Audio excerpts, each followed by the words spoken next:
हाल ही में cabinet committee on economic affairs जो कि चेयर की गई थी प्राइम मिनिस्टर के द्वारा, जिसमें कि जो 100% फूड ग्रेन्स है यानी कि अनाज है और 20% शुगर यानी कि चीनी को जूट बैग में मैंडेटरी पैकेजिंग के लिए अप्रूव किया है। तो इस वीडियो में जानेंगे ये डिसीजन कितना बेनिफिट होगा हमारे किसानों के लिए और मजदूरों के लिए, और जूट के कल्टीवेशन कहाँ कहाँ पर होते हैं। तो मेरा नाम है वीर प्रसाद, स्वागत है आपका स्टडी स्कैन पर। तो सबसे पहले तो जो जूट इंडस्ट्री है उसको इम्पेटस करेगा डाइवर्सिफिकेशन के लिए, यानी कि जो गति है और जो हमारा जूट का प्रोडक्शन है, खेती है, उसको बढ़ावा मिलेगा। इसका जो एक्सटेंडेड नॉर्म्स है वो है जो GEM है यानी कि government e market place portal पर इनिशियली 10% ऑर्डर जो होंगे वो जूट बैग के फूड ग्रेन्स पैकिंग के लिए मैंडेट होगा थ्रू रिवर्स ऑक्शन, जो कि धीरे धीरे हेल्प करेगा प्राइस डिस्कवरी में। अब यहाँ पर दो टर्म है, पहला रिवर्स ऑक्शन और जो दूसरा है वो प्राइस डिस्कवरी है।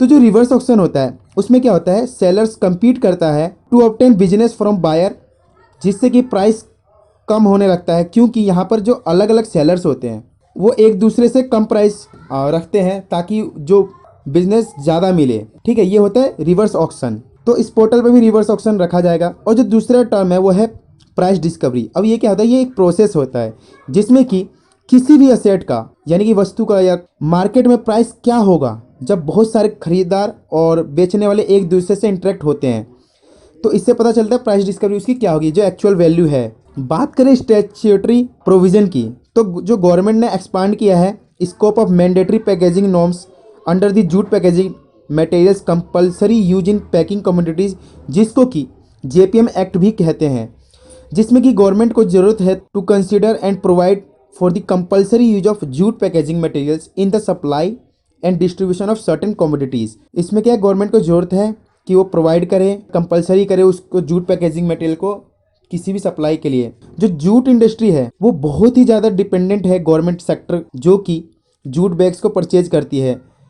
अगर हम आंकड़ा देखें तो जो अनाज को पैक करने के लिए हर साल 75,000 करोड़ से भी ज़्यादा का परचेज करती है जूट इंडस्ट्री से government for packaging food grains. ठीक है, लगभग 3,70,000 जो वर्कर्स है और 1 लाख फैमिली डिपेंड है जूट सेक्टर पे।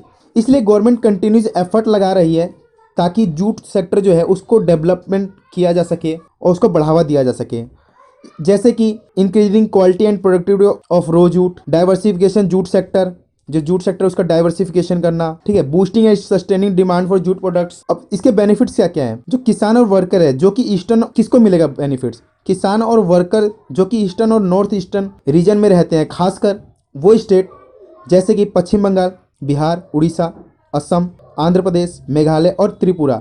अब यहाँ पर एक क्वेश्चन आपके लिए है जिसको कि आपको कमेंट करके बताना है, इनमें से वो कौन से स्टेट है जो मैंने अभी ऊपर बताए जो कि सबसे ज़्यादा जूट प्रोड्यूस करता है।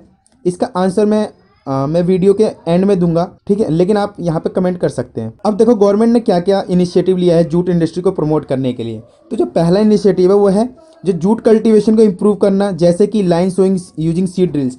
इसमें क्या होता है, हम लाइन में जूट के सीड को ड्रिल करते हैं, ठीक है, मशीनरी से। और distribution of quality certified seeds, जो क्वालिटी सर्टिफाइड सीड्स है उनको डिस्ट्रीब्यूट करना ताकि जो हमारा कल्टीवेशन हो जूट का वो मैक्सिमम हो। अब है जूट स्मार्ट, ये क्या है, ये ई गवर्नमेंट इनिशिएटिव है जो कि दिसंबर 2016 में लॉन्च किया गया था जूट सेक्टर में, ताकि ट्रांसपेरेंसी है उसको प्रमोट करने के लिए, जो जूट सेक्टर की ट्रांसपेरेंसी है। ठीक है, अब क्या है, ये इंटीग्रेटेड प्लेटफॉर्म प्रोवाइड करता है for procurement of seeking by government agency, जो गवर्नमेंट एजेंसी है वो प्रोक्योर कर होते हैं। ठीक है, सेकिंग्स। अब क्या है, डेफिनेटिव एंटी डंपिंग ड्यूटी। ये क्या होता है, जब किसी भी प्रोडक्ट प्राइस बहुत ही ज़्यादा लो हो जाती है, किसी भी प्रोडक्ट का जो प्राइस है वो लो हो जाता है डोमेस्टिक मार्केट में, तो गवर्नमेंट फॉरेन इंपोर्ट पर एंटी डंपिंग ड्यूटी लगा देती है लोकल बिजनेस को बचाने के लिए, ताकि कोई कंपटीशन ना रहे। और ये जूट गुड्स के लिए 5 जनवरी 2017 से बांग्लादेश और नेपाल पर लगा हुआ है।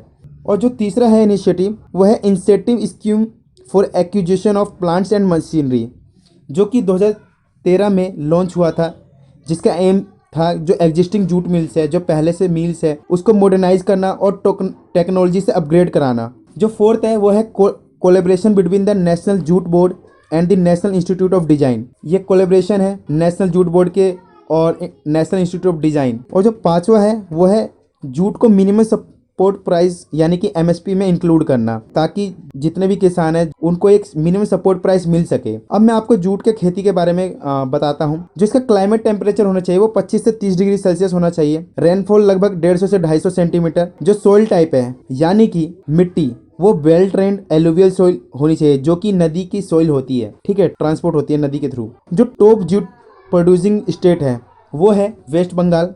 उसके बाद सेकंड नंबर पर आता है वो बिहार। तो जो मैंने जो क्वेश्चन पूछा था उसका आंसर है वेस्ट बंगाल, जो लार्जेस्ट प्रोड्यूसर स्टेट है इंडिया में जूट का, ठीक है।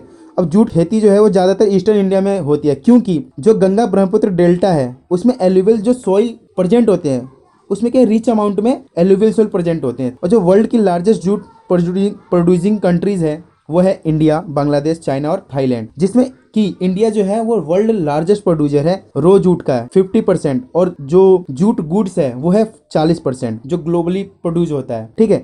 जूट को हम क्या कहते हैं, जूट को गोल्डन फाइबर भी कहते हैं, क्योंकि ये one of the longest and most use natural fibre है फॉर वेरियस टेक्सटाइल एप्लीकेशन। इसका जो फाइबर्स होता है वो बहुत ही ज़्यादा लंबा होता है और बहुत ही ज़्यादा यूज होता है, ये नेचुरल फाइबर है, इसलिए इसको गोल्डन फाइबर भी कहते हैं, ठीक है। इसको यूज भी किया जाता है Ghani bags, mats, ropes, carpet बनाने में। अब देखो प्रेजेंट में क्या हो रहा है, इसकी जो है हाई कॉस्ट की वजह से इसकी मार्केट क्या है लूज होते जा रहा है, क्योंकि जो सिंथेटिक फाइबर है और पैकिंग मटेरियल्स है जैसे कि नायलॉन, उसकी कॉस्ट क्या है बहुत ही ज़्यादा कम होती है। लेकिन इस फैसले से जूट का प्रोडक्शन जो है वो इंक्रीज होगा और ये इको फ्रेंडली भी है। तो ये था कंप्लीट एनालिसिस इस टॉपिक का। अगर वीडियो अच्छी लगी हो तो वीडियो को लाइक करें और शेयर करें, और अगर आप हमारे चैनल पर नए हैं तो हमारे चैनल को सब्सक्राइब करें। और थैंक्स फॉर वॉचिंग।